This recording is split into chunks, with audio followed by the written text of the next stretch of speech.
movimiento neto de agua a través de la membrana celular. Entonces el agua también se mueve por difusión. Solo que en el movimiento del agua además participan los solutos osmóticamente activos. No es solamente que hay una cantidad de agua que se va a dirigir en un lugar donde hay más agua, donde hay menos agua, sino aquí juega mucho la concentración del agua en una solución. ¿Ya? Si observamos esta membrana,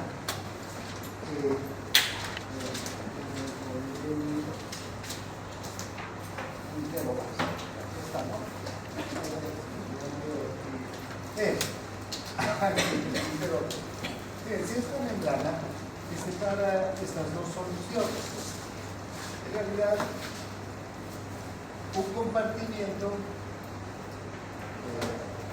a la izquierda de la membrana donde solamente hay agua pura, sin ningún electrolito, sin ninguna otra sustancia.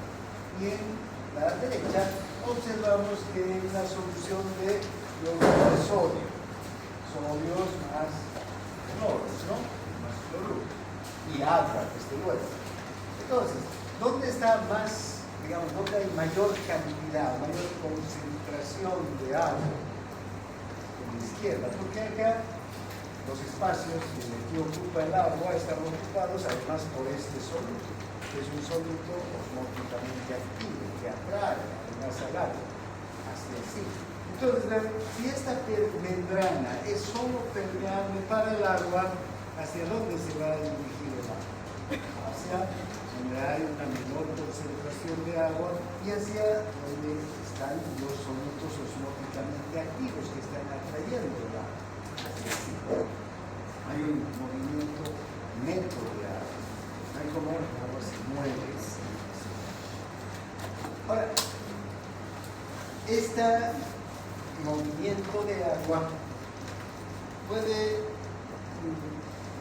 a nivel de la membrana celular, puede producirse en los dos sentidos, ¿no? Ya en la célula. El agua puede entrar a la célula o puede salir de la célula. Ayer me parece que les comenté que en un eritrocito, en la membrana de un eritrocito, el agua se mueve intensamente, ¿no? En un segundo, la cantidad de agua que entra y sale del eritrocito podría hacer que o representar 100 veces el volumen del eritrocito. Esto nos muestra que el agua, pues, entra y sale gran cantidad, un intercambio intenso. Entonces el agua va y viene.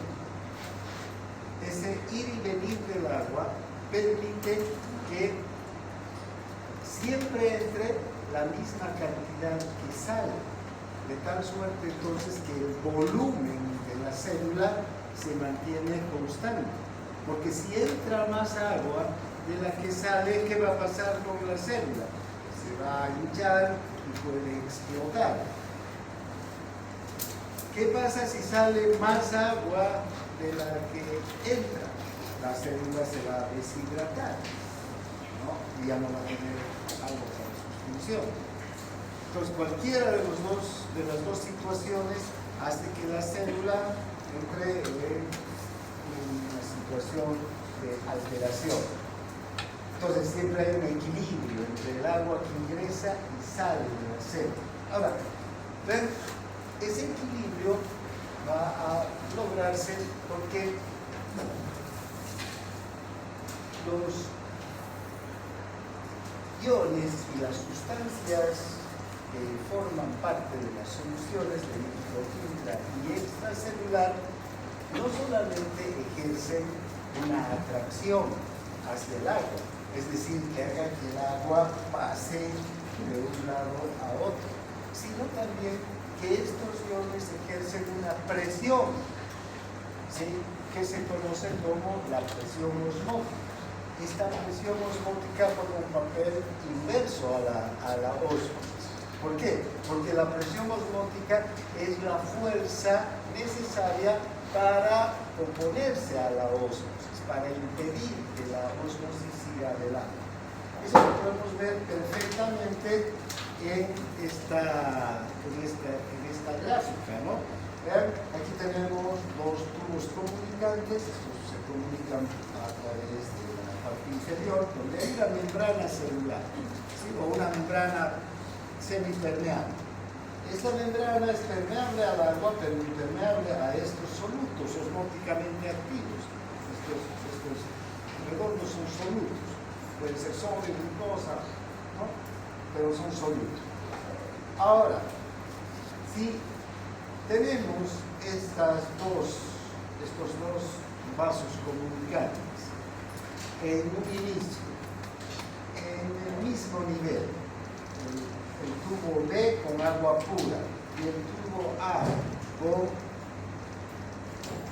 la solución. En ese punto donde están los dos vasos comunicantes a la misma altura, abrimos esta membrana, que es permeable para el agua, pero impermeable para los solutos osmóticamente activos. ¿Qué va a ocurrir? El agua va a tener se va a producir osmosis, ¿no es verdad?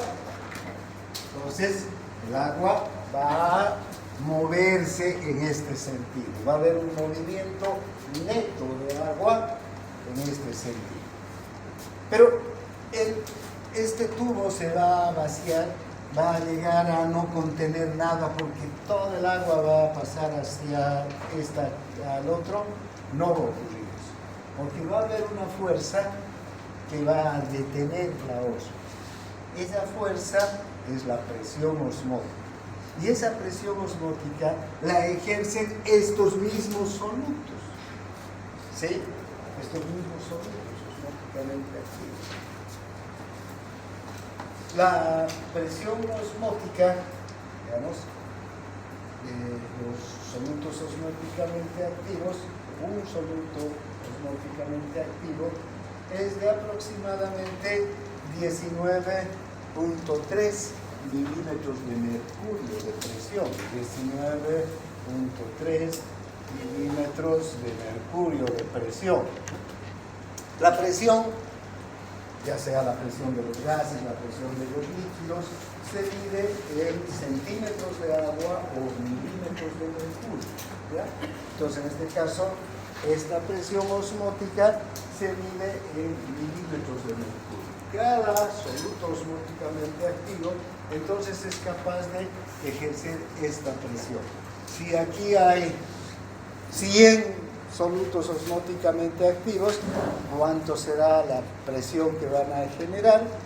Multiplicaremos 19 por 100 y vamos a tener la presión osmótica de esos 100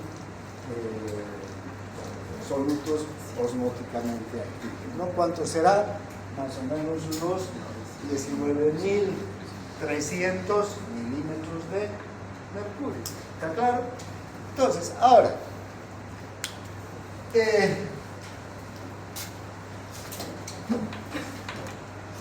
para entender mejor esto, como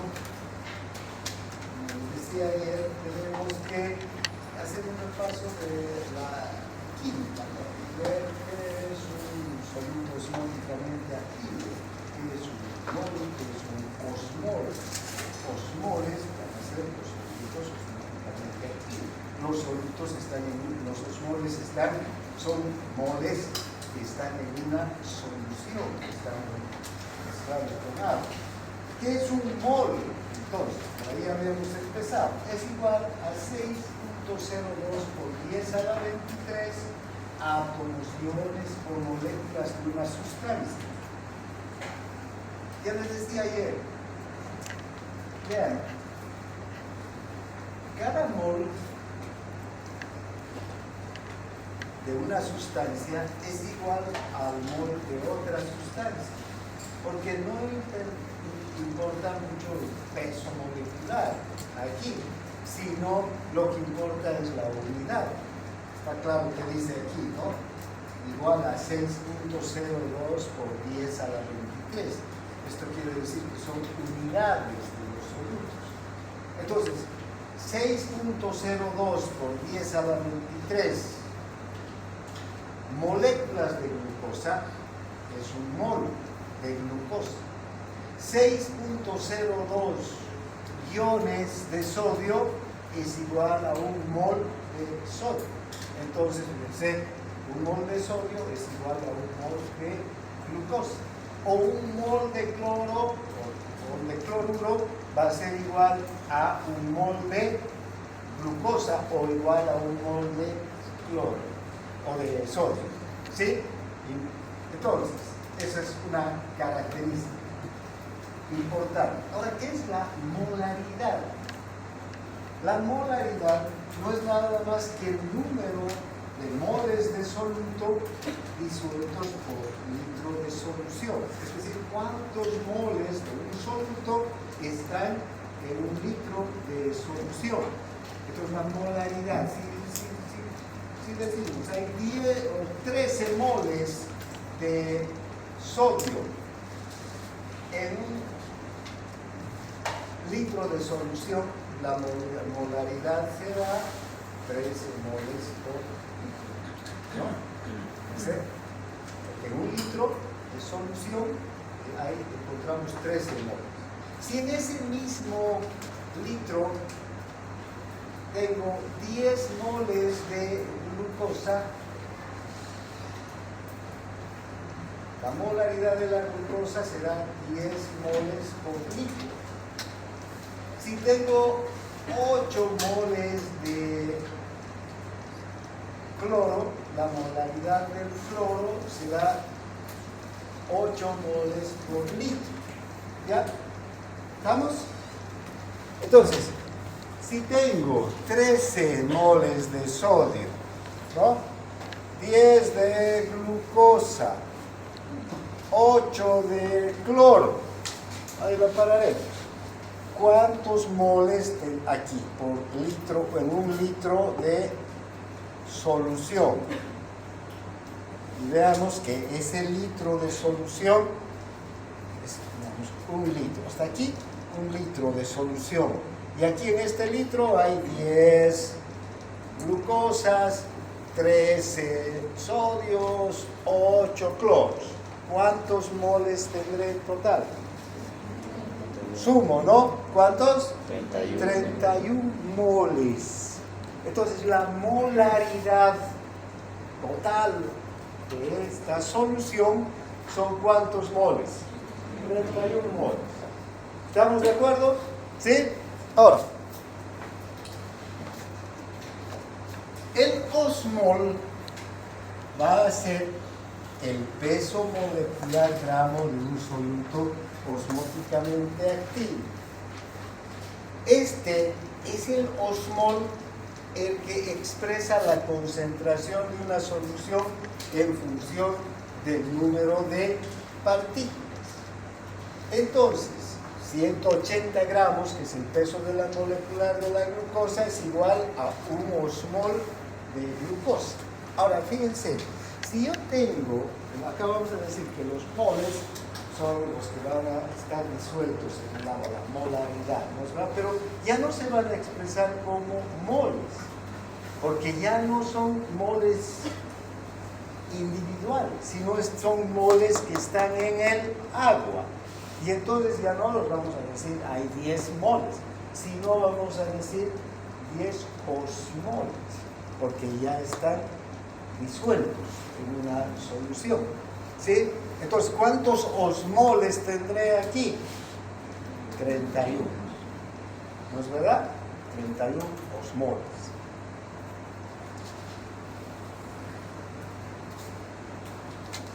Ahora, ¿cómo se convierte la molaridad en osmolaridad? Entonces, la molaridad, mol por litro, por número de partículas o moléculas, va a dar la osmolaridad, ya el osmol por un litro de solución. Porque ya este número de partículas, osmoles por litro, vean, es cantidad de moles, pero que están en un litro de solución. Y entonces los vamos a interpretar como osmoles. Ahora, a ver, la glucosa, por ejemplo, no se va a disociar. 180 gramos de glucosa va a ser un mol, ¿no? Y eso va a dar directamente en un litro de su solución, nos va a dar un osmol, ¿no? De glucosa. Esos 180 gramos ya no los vamos a considerar como masa, como peso, sino como osmoles individuales. Lo mismo el cloro y el sodio. El cloro, vamos a tener que la cantidad de osmoles de sodio va a estar determinada por el número atómico, en este caso, ¿no? La cantidad de átomos que están en un litro de solución, un osmol. Lo mismo con el cloro, ya no es en gramos, sino en partículas individuales que van a estar en la solución. Bien, el osmol entonces es el peso molecular gramo de un soluto osmóticamente activo. Expresa la concentración de una solución en expresión del número de partículas. 180 gramos de glucosa, es el peso molecular de la glucosa, es igual a un osmol de la glucosa. ¿Ya? Ahora, la osmolaridad es la concentración expresada con osmoles de soluto en 1 kilogramo de agua. Y la osmolaridad es el número de partículas, iones o moléculas intactas por litro de solución. La osmolaridad es la manera en la que se expresan las concentraciones biológicas. ¿Qué diferencia habrá entre osmolaridad y osmolaridad si las dos soluciones tienen osmoles?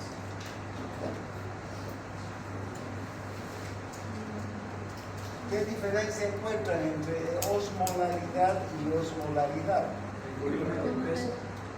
¿Ah? El soluto por kilogramo de agua. ¿Cómo se expresa? ¿Ya? ¿Y el otro?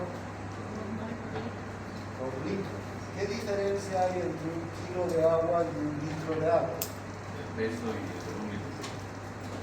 El kilo vendría a ser el peso y el litro el volumen. ¿Y la relación con el osmol cuál será? Porque en 1 kilo de agua hay 1 litro de agua. Entonces sería lo mismo.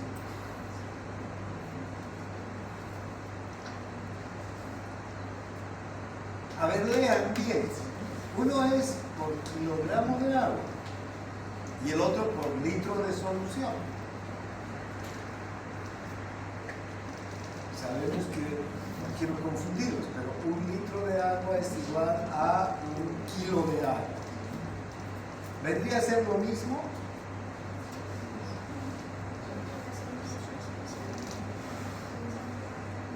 ¿Qué es la solución?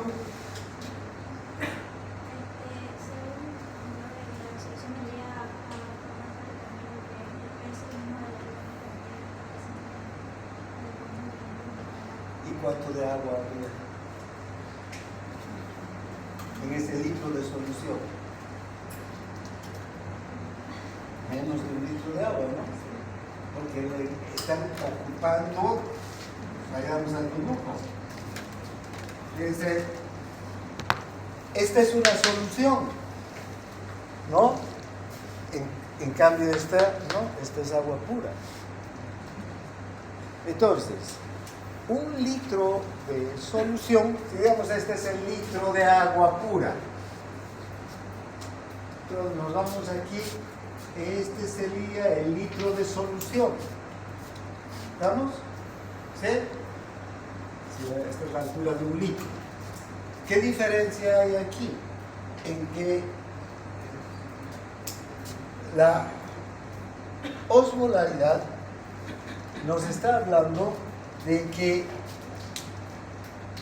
el número de, o sea, la osmolalidad nos indica el número de osmoles en un kilogramo de agua. ¿Sí? Entonces, si yo pongo aquí adentro y la osmolalidad, primero, la osmolalidad dice en un kilogramo de agua. Este es 1 litro de agua igual a 1 kilogramo de agua. ¿No es verdad? Este es 1 litro de solución. En la solución están los solutos. Si yo pongo estos solutos aquí al litro de agua, ¿qué le va a pasar al agua? ¿Ah? Va a aumentar de volumen, porque estos ocupan un espacio o no ocupan. ¿Sí? Pero entonces, esta solución, cuando yo ya tengo la solución, ya no va a ser solutos por 1 litro, sino va a ser solutos por más de 1 litro, que no sé cuánto va a ser. Pueden ser, dependiendo del tamaño del soluto, puede ser 1 litro, 1.1 litro, puede ser 1.05 litros. Vean, esta diferencia va a variar. ¿Sí? Lo mismo, nos iremos al otro lado. Si saco los solutos que están en el litro de solución, ¿qué va a pasar con el agua? Va a disminuir. Ya no va a ser el litro de agua, porque estoy sacando los solutos, ¿no? Entonces, para las soluciones, para los cálculos biológicos, la osmolalidad no sirve. La osmolalidad sirve muy bien en química, pero en química pura, ¿no? Pero ya la química aplicada a la biología, la osmolalidad no sirve, porque este cálculo de cuántos solutos por 1,1 kilo, 1,05 kilo de agua nos haría variar, no tendríamos una sola referencia. En cambio tenemos solutos por litro de solución. Entonces aquí en esta solución pueden haber solutos rojos, pueden haber solutos negros más chiquititos, podrían haber solutos azules más grandes, ¿ya? Entonces tenemos solutos por litro de solución. Y van a ver ustedes que siempre que nos vayamos a referir a las concentraciones, siempre hablamos por litro de alguna solución, ¿no? Por litro de plasma, por litro de sangre, por litro de la solución de la que estemos hablando. Es más fácil, pues es mejor hacer esos cálculos referidos al litro que por 1 kilogramo de agua, que puede variar. Con algunos solutos puede ser mayor o menor, ¿no es verdad? El kilogramo de agua. Bien, entonces siempre nos vamos a referir por una parte a la osmolaridad y por otro lado nos vamos a referir a, ya no vamos a hablar de osmoles, porque el osmol es una medida muy grande para las concentraciones biológicas. Para una célula, ¿cuántos osmoles de sodio tendrá una célula?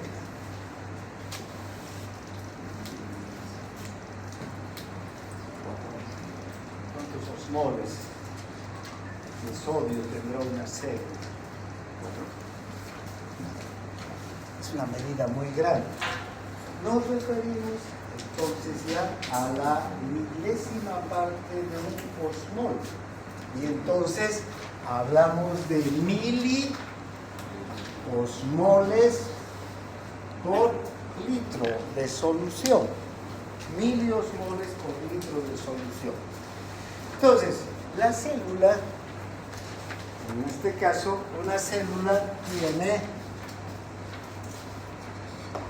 de sodio, el líquido intracelular, 100 142 miliosmoles por litro de solución. Eso les dije ya, ¿no? ¿Estudiaron la tabla? ¿Cuánto era la concentración de sodio? Perdón, 142, no. 10. Bueno, estudiaron entonces. 10, ¿qué cosa tiene la célula? ¿Miliequivalentes o miliosmoles? Miliequivalente. ¿Y por qué yo les digo miliosmoles?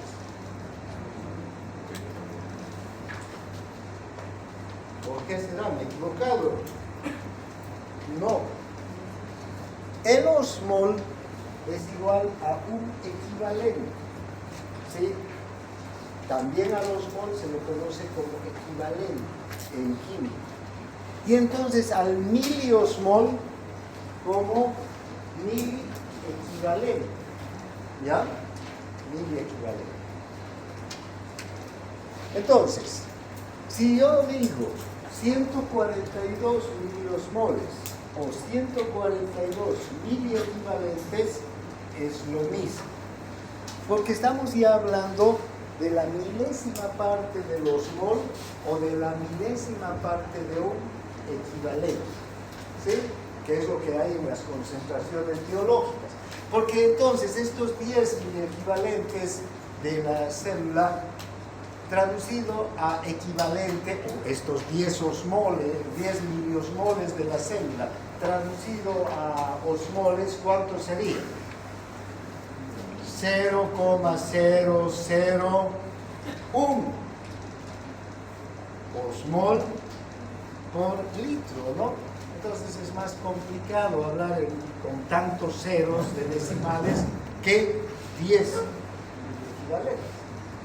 Entonces se utiliza la milésima parte de un osmol o la milésima parte de un equivalente. Pero recuerden, el equivalente es lo mismo que el osmol. Ahora, para terminar esta parte, acabamos de hacer la suma de los osmoles, ¿no? ¿Cuántos osmoles nos dio? 31 osmoles. Ahora, si yo sumo todos los miliosmoles, todos los sodios, todos los potasios, todos los cloros, todos los magnesios, toda la glucosa, todos los solutos osmóticamente activos que hay en el líquido intracelular y en el líquido extracelular, resulta que en el líquido intracelular hay 300 miliosmoles por litro. ¿Sí? Esa es la suma de todos los osmoles del líquido extracelular. Sodio, cloro, potasio, todos. Y en el líquido intracelular. Y en el líquido extracelular también son 300 miliosmoles por litro. ¿Sí? Sumando todos los iones, todos los solutos osmóticamente activos.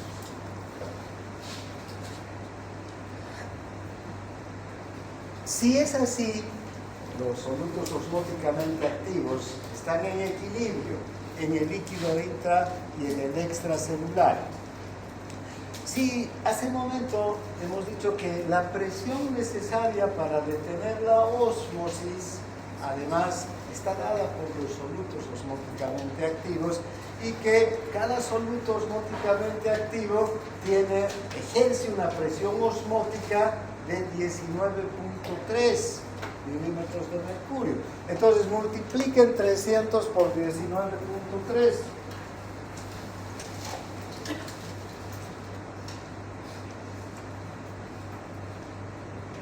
¿Cuánto es? 5.790. ¿Cuánto? 5.700.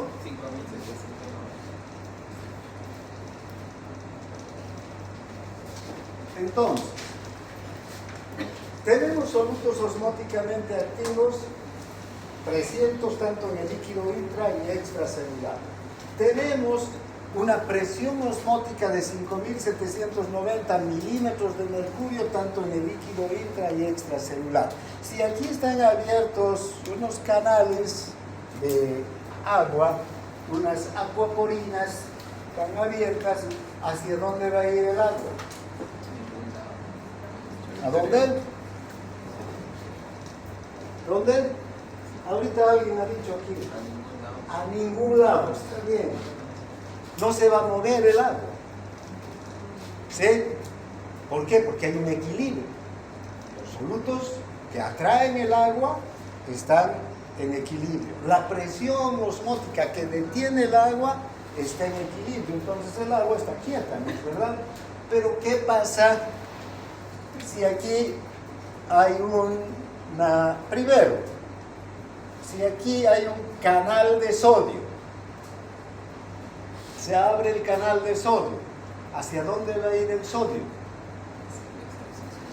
Del líquido extracelular al líquido intracelular. Si va el sodio, que es parte de estos solutos osmóticamente activos, ¿cuántos solutos? Por decir, aquí ya vamos a tener 304, por poner un número, y aquí 296, ¿sí? Entonces ya tengo aquí más solutos osmóticamente activos y aquí menos solutos osmóticamente activos. Aquí voy a tener una diferencia ya de concentración de solutos. Y entonces, ¿hacia dónde va a ir el agua? El agua va a seguir a estos solutos, ¿no es verdad? Para equilibrar otra vez, para que las concentraciones nuevamente se equilibren. Pero después, una bomba ATPasa me saca nuevamente 3 sodios afuera, y otra vez, digamos, lo sacan los solutos osmóticamente activos. Entonces otra vez va a haber un desequilibrio, ya va a quedar 296 aquí y aquí 304, ¿no? ¿Y hacia dónde va a ir el agua? El agua va a volver al líquido extracelular. Entonces fíjense cómo este mecanismo de engrasar y salir de solutos osmóticamente activos es el que permite ese movimiento intenso de agua del que hablábamos hace un momento. Todas las actividades de la célula están determinadas en buena parte por las funciones de la membrana celular y de estos medios de transporte de la membrana celular.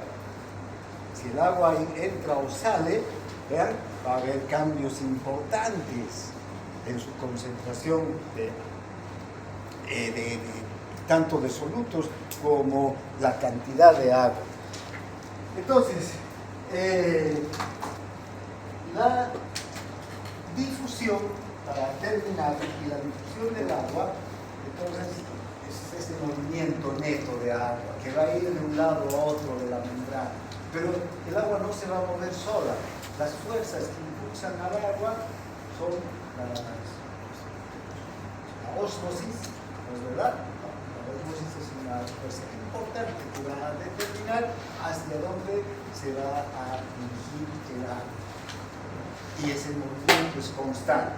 Bien, hasta aquí entonces todo lo que podríamos hablar de difusión, que es el transporte pasivo. Ahora hablaremos del transporte activo. El transporte activo es exactamente lo contrario que el transporte pasivo. Fíjense, el transporte activo es el transporte de moléculas o iones de una sustancia a través de la membrana celular contra un gradiente de concentración. Ya no a favor de un gradiente de concentración, sino contra un gradiente de concentración. En el caso de la difusión, si se abre el canal de sodio, que aquí tenemos 142 miliequivalentes, o qué cosa también podríamos llamarle, miliosmoles de sodio, el sodio, y aquí solo 10, entonces ¿hacia dónde va a ir el sodio? Hacia el interior. Pero ¿qué pasa con ese sodio que ha entrado y que después tiene que salir? Porque el sodio después tiene que salir, ¿sí? Ya no puede salir por el mismo canal. Entonces necesita otro mecanismo, porque tiene que salir en contra de la gradiente de concentración. Gradiente de concentración quiere decir esta diferencia de concentración. Un ejemplo, esta es una grada, ¿no? Yo estoy en un espacio, en un nivel superior gracias a esta grada, pero si bajo la grada ya estoy en un nivel inferior. Entonces aquí también, aquí arriba está el sodio en el líquido extracelular, 142 miliequivalentes, y aquí abajo 10, ¿sí? Bajar es fácil, ¿no? No requiere mucha energía, como anular una pelotita aquí, ¿no? Con su propio movimiento la pelota va a caer va a bajar la grada. Pero si hago rodar la pelotita hacia la grada, con el propio movimiento de la pelota subirá. No, entonces exactamente lo mismo le va a pasar al sodio. Necesita salir contra una gradiente de concentración. Y ahí es donde viene el transporte activo. Entonces ahí se utiliza entonces una energía adicional para que el sodio pueda salir. El potasio también sale de la célula con facilidad, pero volver al interior de la célula ya no va a poder, porque ya hay una gradiente de concentración más alta. Entonces, aquí necesitamos una energía adicional. Esa energía adicional que produzca un movimiento de una molécula transportadora que sea capaz de transportar, se conoce como transporte activo. El transporte activo está dado por las bombas ATPasas. ¿Sí? ¿Por qué son ATPasas? Porque son proteínas que tienen una función enzimática. Esa función enzimática de la proteína es capaz de hidrolizar al ATP. Si esta es la bomba ATPasa, sodio-potasio, vean, esta bomba tiene un componente enzimático, una función enzimática. Por eso es asa. ¿Saben, no? Que este sufijo asa hace referencia a quiénes? A las enzimas. Entonces es ATPasa. Si es ATPasa, ¿a quién va a hidrolizar? Al ATP. Entonces, cuando el ATP se une al componente enzimático, el ATP se hidroliza. ¿Qué quiere decir? Que se convierte en ADP y libera un fosfato de alta energía. Este fosfato de alta energía se une a la proteína y como es energía, es como gasolina, produce un cambio de conformación de esta proteína. ¿En qué momento ocurre eso? Estas bombas, la ATPasa, por ejemplo, en el exterior, este es el líquido extracelular y este es el líquido intracelular. Y aquí están, digamos, los fosfolípidos, ¿no? De la membrana. Esta es la membrana celular. Entonces, fíjense, en el exterior tiene dos sitios para que se una el ion potasio. Y en el interior tiene 3 sitios para que se una el ion sodio. Una vez que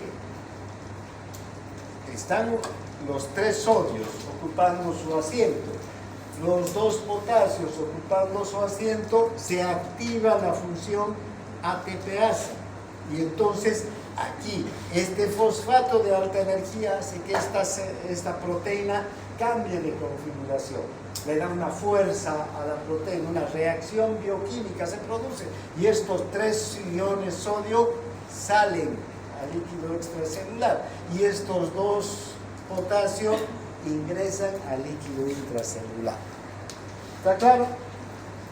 Ven, Entonces, ese es digamos, el principio de la función de este tipo de bombas, ATPasas, de transporte activo. Ahora, el transporte activo se divide en dos, el transporte activo primario y el secundario. Esta bomba ATPasa es el transporte activo primario, la bomba ATPasa. En cambio, el transporte activo secundario va también a utilizar la energía, ¿no?, secundaria procedente de una energía almacenada dentro de la célula en forma de una diferencia de concentración iónica y eléctrica, pero siempre funciona el transporte activo secundario después de que el transporte activo primario ha actuado. Sin transporte activo primario no se activa el transporte activo secundario. En el transporte activo primario hay la participación del ATP. En el transporte activo secundario no hay la participación del ATP. Bien, bueno, entonces aquí tenemos el transporte activo primario, ¿no? El ejemplo más, digamos, difundido y el que se presenta en todas las células es el de la ATPasa sodio-potasio. Esta bomba está en todas las células, en todas. Esta bomba cumple muchas funciones. En cada célula puede cumplir una función diferente, ¿sí? Pero, en esencia, el funcionamiento es el mismo. Lo que hace es sacar 3 sodios al líquido extracelular y meter 2 potasios al líquido intracelular, ¿no? Una cosa importante entonces de estas bombas ATPasas es que en primer lugar mantienen la diferencia de concentración iónica. Siempre se tiene que mantener estas diferencias, ¿no? 142 fuera de la célula y 10 dentro de la célula. O en el caso del potasio, 140 dentro de la célula y 4 fuera de la célula. Entonces, si entra potasio y sale sodio, la ATPasa se encarga de restituir la cantidad de iones dentro y fuera del líquido extracelular. Otra cosa importante es que con el gran ingreso de iones sodio, la célula se vuelve positiva. Y hemos dicho ayer, recuerden, que la célula tiene un potencial eléctrico, una carga eléctrica de negativa, ¿no es verdad? Va a variar entre las células. Las neuronas tienen menos 70 milivoltios, el músculo esquelético menos 85, menos 90 milivoltios, el músculo cardíaco menos 85 milivoltios. Todos son cargas negativas. ¿Sí? Eso quiere decir que hay más iones negativos que positivos dentro de la célula, por eso tiene una carga negativa, porque los iones son átomos cargados de energía eléctrica, ¿no es verdad? Entonces, cuando entra el sodio, la célula tiende a positivizarse y eso no puede mantenerse así. Y vean, aunque sale también potasio, que es un ion positivo, suele ser que salen menos potasios que sodios y por eso hay que restituir la carga negativa de la célula. La bomba ATPasa también restituye la carga negativa de la célula. Y ven cómo lo hace. Tanto el sodio como el potasio son iones positivos. Cada uno es un ion positivo. Ahora, que tiene un protón más, ¿no?, de los electrones, por eso son iones positivos. El sodio y el potasio. Pero, ¿qué es lo que ocurre? ¿Cuántos iones positivos salen? ¿Cuántos sodios salen? 3. ¿Y cuántos potasios entran? 2. Entonces hay una diferencia, ¿vean? Más iones positivos salen que los iones positivos que entran. Y entonces, ¿qué va a ocurrir en el interior de la célula? Va a ir disminuyendo la carga eléctrica. Cuanto más funciona la ATPasa, más negativa se vuelve la célula. ¿Está claro? Sí, entonces, la ATPasa tiene esas funciones, ¿no? Digamos, generales. Mantiene, por una parte, las concentraciones de sodio y potasio estables. Y establece el voltaje eléctrico negativo de la célula. Entonces, no se olviden de estas funciones de la ATPasa.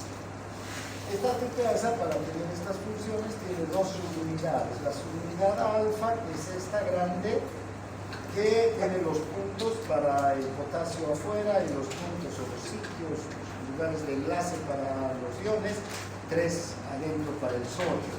Y además tiene la parte de actividad ATPasa, ¿sí?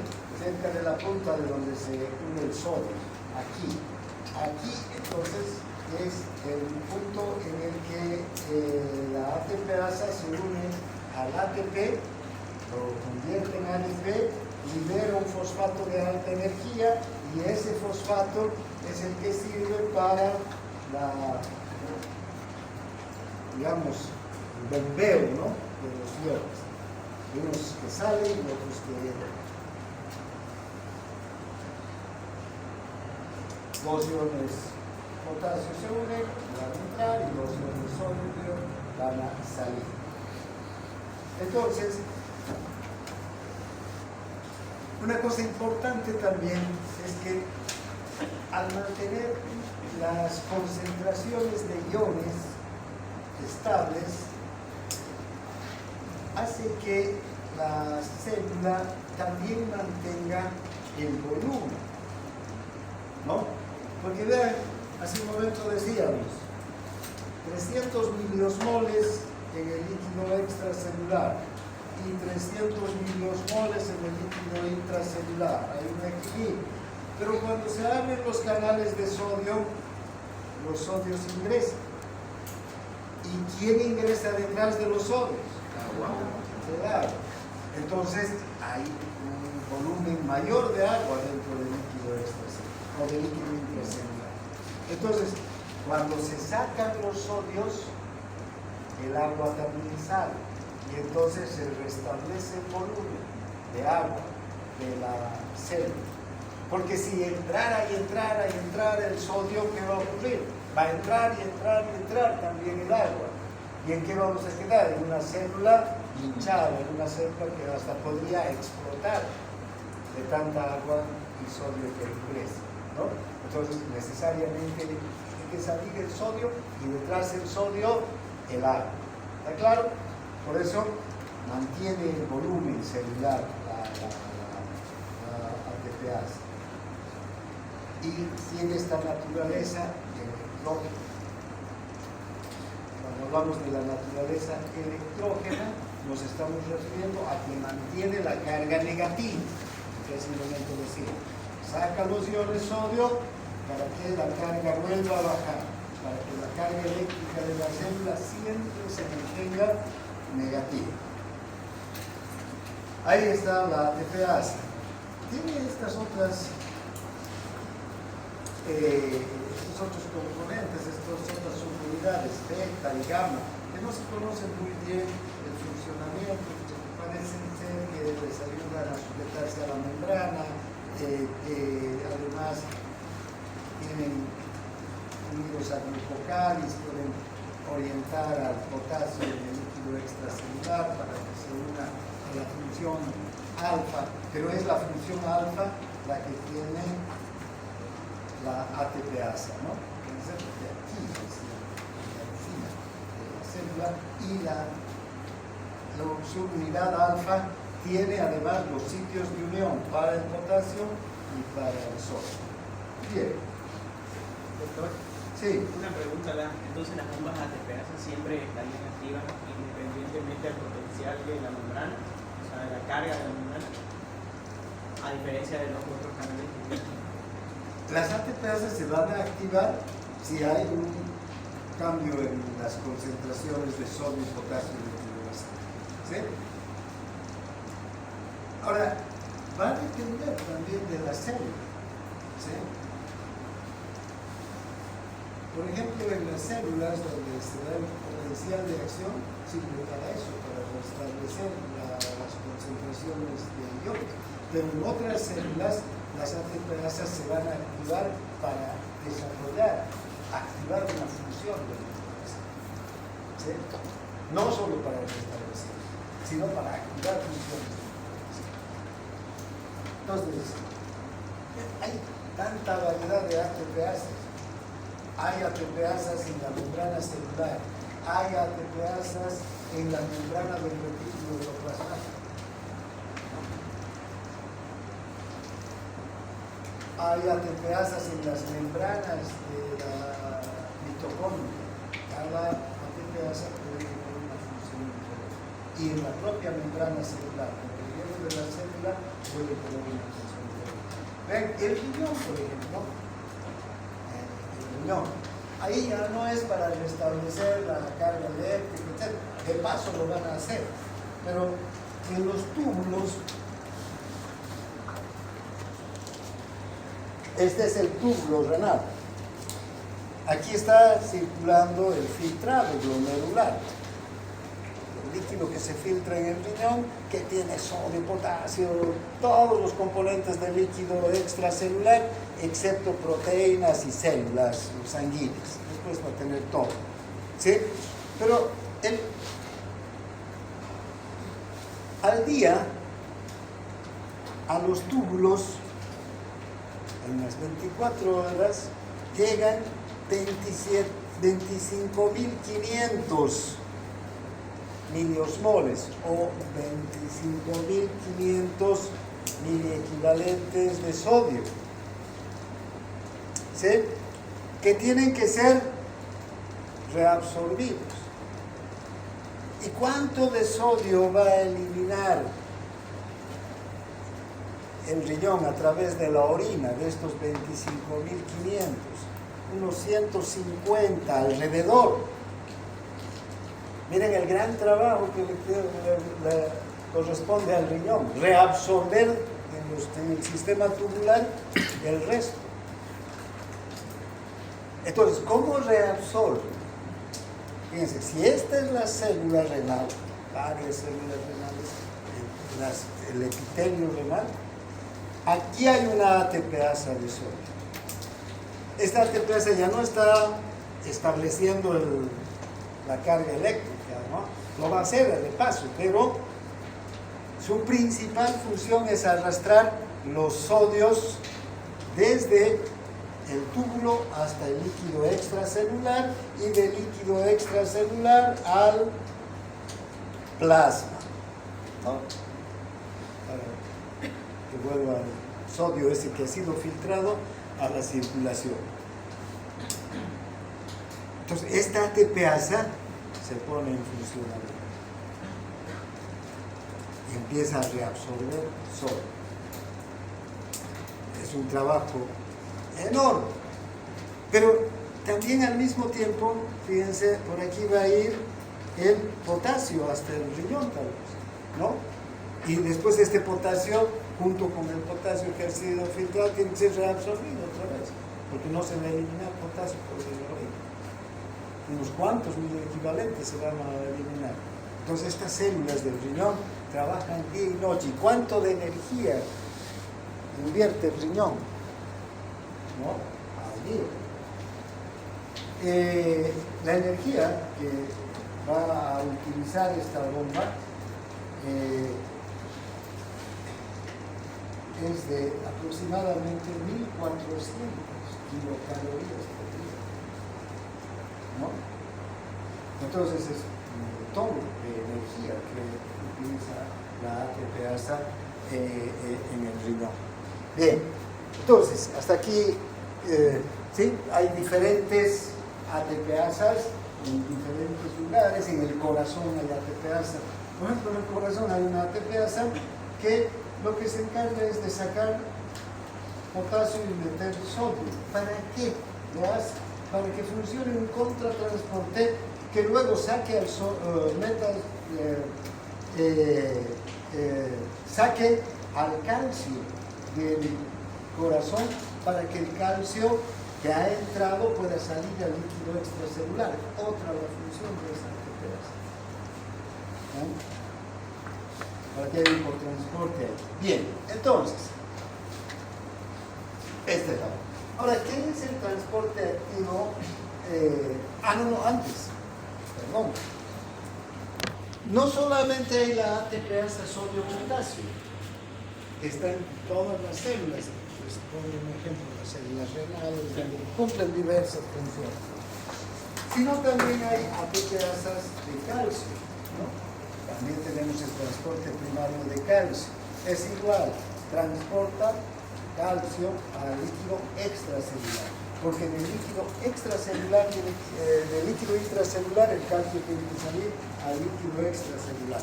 El calcio tiene una concentración de 2.4 equivalentes litro en el líquido extracelular, y en el líquido intracelular de 0,00001 equivalentes litro. Entonces, la diferencia, ¿no?, de concentraciones. El calcio es esencial para un montón de funciones de las células, de diferentes células. La célula nerviosa, la célula muscular, la célula glandular. Y el calcio entonces viene desde el líquido extracelular al líquido intracelular. En el corazón, por ejemplo, desde el líquido extracelular tiene que entrar, ¿para qué? Para que se una al complejo troponina, tropomiosina, y el corazón pueda producir la contracción, la sístole. Durante la diástole, ese calcio, ¿qué tiene que hacer? Salir.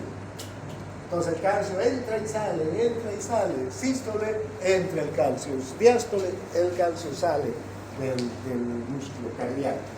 Lo mismo en el músculo esquelético. Aunque en el músculo esquelético hay un gran reservorio de calcio, que es el retículo sarcoplasmático.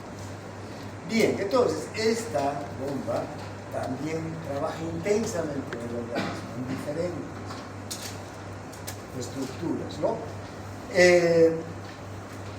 También, igual que como la ATPasa, hay la proteína transportadora, que tiene una función enzimática, una función ATPase. Igual el ATP se degrada, se hidroliza y ayuda a que salga el calcio. Luego tenemos la bomba de hidrógeno, también ATPasa de hidrógeno. La principal está en las células gástricas. Esta bomba lo que hace es bombear hidrógeno de la célula oxítica al canalículo, para que en el canalículo el hidrógeno se una al cloro y formen el ácido clorhídrico, que es parte del tubo gástrico. Aquí hay un trabajo de esta bomba enorme, porque 1 litro de tubo gástrico se sintetiza al día, se produce al día, ¿no? Y después enorme el trabajo de esta bomba ATPase. De hecho, esa bomba ATPase es objeto de la farmacología también.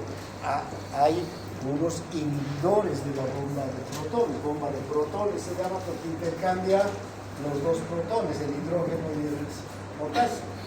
Entonces se llaman estos fármacos los inhibidores de la bomba de protones, el omeprazol, pantoprazol, ¿no? Que se utilizan tanto para la úlcera, para la gastritis, inhiben a la ATPasa de hidrógeno. Luego, caramba, creo que tenemos tiempo. También en el riñón hay ATPasas de hidrógeno.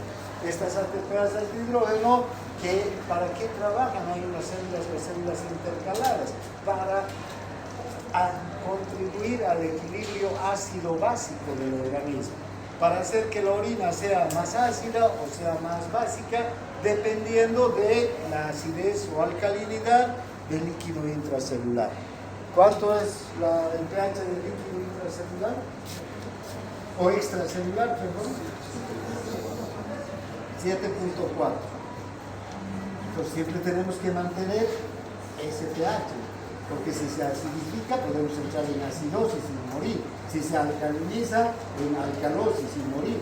Entonces el trabajo ahí de mantener el pH es constante todo el día, ¿no? Entonces es una ATPasa también que va a trabajar. Están los túbulos conductores del riñón. Luego está, bueno, lo que les decía hace un momento, fíjense cuánto de calorías por osmol se utiliza. 1400 calorías.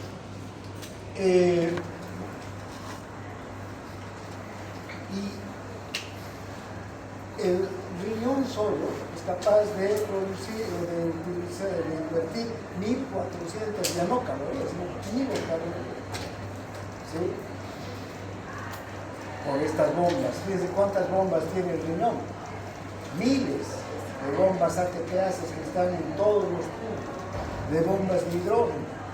El riñón no descansa, a las 24 horas trabaja, reabsorbiendo sodio, secretando potasio, bien, secretando hidrógeno. Entonces es altísima la energía que utilizan las ATPasas. Una buena parte de lo que comemos entonces al día, ¿a dónde se va? A las ATPasas. Bien, luego está el transporte activo secundario. Este transporte activo secundario, como decíamos hace un momento, va a utilizar el gradiente de energía que se almacena, ese gradiente de energía, o esa energía más bien que se almacena, puede estar dado por un gradiente de concentración o de gradiente de energía eléctrica. ¿Ya? ¿Qué es lo que pasa? Vean, si yo tengo aquí una célula, en este lado de la membrana hay una ATPasa que va a bombear 3 sodios hacia afuera, hacia el líquido extracelular, y 2 potasios hacia el líquido intracelular.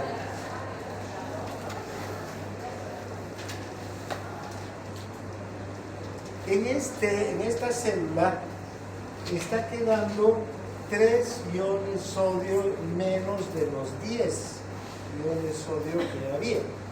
¿Sí? Por decir. Entonces, ¿qué ocurre? Hay menos sodio dentro de la célula. Y además, como el sodio tiene carga positiva, la célula se negativiza. Entonces aquí hay un gradiente de concentración de sodio y un gradiente eléctrico también, ¿no? ¿Sí? Ha disminuido la carga eléctrica y hay menos sodio. Entonces, en este otro lado de la membrana hay otra proteína que funciona debido a este gradiente. Esta proteína es capaz de meter entonces el sodio desde este espacio, desde este otro lado. En este lado de la membrana está esta otra hoja. O podría estar aquí también, ¿sí? Dependiendo. Pero fíjense, entonces va a meter el sodio para restablecer nuevamente el gradiente eléctrico y el gradiente de concentración que ha dejado la ATPasa. Ahora, esta bomba, o este transporte, esta proteína, no utiliza directamente el ATP. ¿Quién está utilizando el ATP?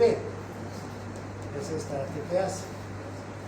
Recuerdan que les dije hace un momento que en las células tubulares, aquí está la ATPasa que va a arrastrar el sodio que está en el túbulo. Esta ATPasa no está en la luz del túbulo, en la membrana tubular de la célula epitelial del riñón. Está en la membrana vasolateral, al otro lado, al canal intersticio. Aquí hay otra célula, aquí hay otra célula. Aquí está la ATPasa, aquí hay otra ATPasa y aquí hay otra ATPasa. ¿Quién se encarga entonces de sacar el sodio desde el túbulo? El transporte activo secundario. ¿Sí? Esta proteína que está activándose gracias a este gradiente de concentración eléctrica, este gradiente de concentración y de carga eléctrica. Así es. ¿Ya? Entonces, ahora, hay dos tipos de transportes activos secundarios. Acabo de daros un ejemplo solamente del transporte de sodio desde el riñón. ¿Sí? Ahora, fíjense, hay dos tipos de transporte activo secundario. Hay uno que es el cotransporte y otro que es el contratransporte. El cotransporte lo que hace es cotransportar, transporta dos moléculas o tres moléculas en el mismo sentido. Este transporte secundario del riñón es un cotransporte con sodio, perdón, con glucosa. Entonces, este sodio que esta proteína está transportando va a hacer, si es este, lo agrandamos, va a transportar sodio y también va a transportar glucosa. ¿Qué está haciendo? Está recuperando la glucosa que ha salido en el filtrado glomerular junto con los 25.500 iones sodio. Y esa otra. Hay otra aquí mismo que va a cotransportar sodio, pero esta vez ya no con glucosa. Esa otra es específicamente aquí arriba sodio con aminoácidos. Entonces tenemos el cotransporte sodio, glucosa, el cotransporte sodio, aminoácidos.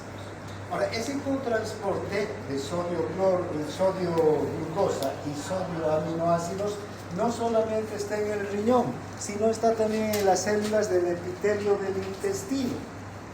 Cuando nosotros comemos, la glucosa que se va a absorber, se absorbe mediante cotransporte con sodio y glucosa. Luego la ATPasa va a llevar el sodio aquí y aquí van a haber ya unos GLUT, transportadores de glucosa, que lo van a llevar al líquido intersticial y del líquido intersticial al capilar para que ya entre a la sangre la glucosa que estamos consumiendo con los nutrientes. ¿Vean? Entonces, estos cotransportes están distribuidos por todo el organismo.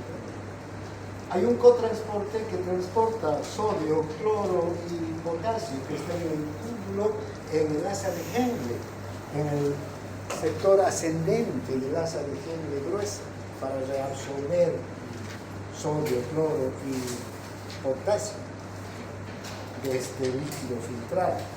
Entonces hay diferentes cotransportes, ¿ya? Y el otro transporte activo es el contratransporte. Aquí la proteína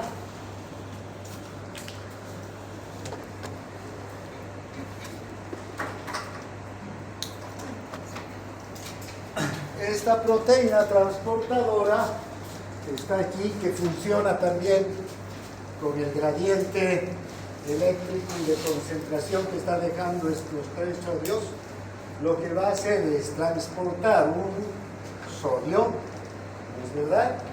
Y va a llevar en el otro sentido otra sustancia. Puede llevar en el otro sentido, por ejemplo, puede llevar hidrógeno o puede llevar calcio. En el corazón, por ejemplo, hay un contratransporte sodio, calcio. ¿Sí? Fíjense, el miocito, por una parte, la ATPasa saca sodios, ¿no? Y este otro va a meter sodios. ¿Con qué objeto? De sacar el calcio que ha entrado a través de un canal de calcio para que ese calcio se una al complejo troponina y se produzca la contracción del músculo cardíaco. Durante la sístole, entonces, el calcio entra por un canal de calcio, se une al complejo troponina, se contrae el músculo cardíaco. Durante la diástole se libera este calcio y tiene que salir al líquido extracelular nuevamente. ¿Y cómo sale? Mediante este contratransporte. El sodio entra y saca. Y así, hay varios de estos transportes activos secundarios que vamos a ver todo el tiempo. Vamos a hablar de transportes activos primarios, secundarios, canales.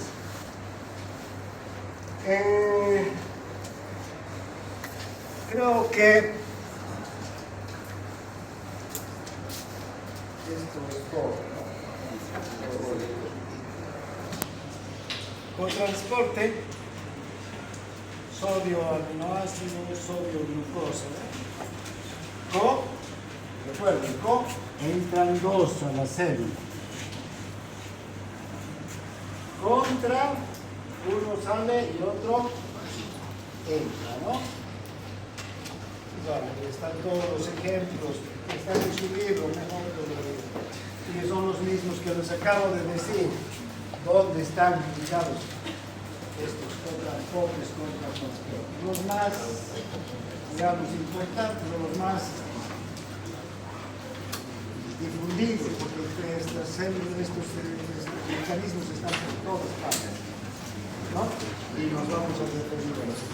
Finalmente, lo que podríamos decir es que la célula, entonces, como ustedes comprenderán, tiene múltiples sistemas de transporte. Entonces, una célula no solo tiene un transporte de un canal de sodio, un canal de potasio. O sea, ¿recuerdan cuánto por ciento de proteínas están en la membrana celular? 55%. Entonces quiere decir que la mayor cantidad de espacio de la membrana no está dada por los fosfolípidos. Siempre decimos, la membrana celular es una doble capa lipídica, una doble capa lipídica. Pareciera que empezamos hablando de que lo principal son los fosfolípidos. Al parecer no es tan así. Más hay proteínas transportadoras y señalizadoras en la membrana que fosfolípidos. Es que yo digo, una membrana, digamos, sería casi como esta pared y esta otra pared, digamos, ¿no? Igual el techo, igual aquí abajo y aquí. Pero hagamos de cuenta, son estas dos paredes. Fíjense, en esta pared, ¿qué hay más? ¿Pared o ventana? Y en esta, no tanto, pero igual, digamos, ¿no? Hay mucha ventana. Si abrimos las ventanas y las puertas para que salgamos por ahí, entremos por ahí, fíjense la cantidad de actividades que tiene la célula. Si esta ventana es para el sodio, esta ventana es para, no sé, 5 ventanas para el sodio aquí, allá para el potasio y así sucesivamente. Entonces son múltiples funciones, digamos, múltiples sistemas de transporte que tiene la célula. Entonces, hay transporte activo, hay difusión simple, difusión facilitada, transporte activo primario, secundario, en la misma célula, ¿no? Hay todos estos tipos de... Hay endocitosis, exocitosis, hay difusión, canales de agua que están abiertos en todos los sentidos para que el agua atraviese desde aquí hasta aquí y desde aquí hasta aquí. Entonces, una célula está compuesta por múltiples funciones o sistemas funcionales de transporte.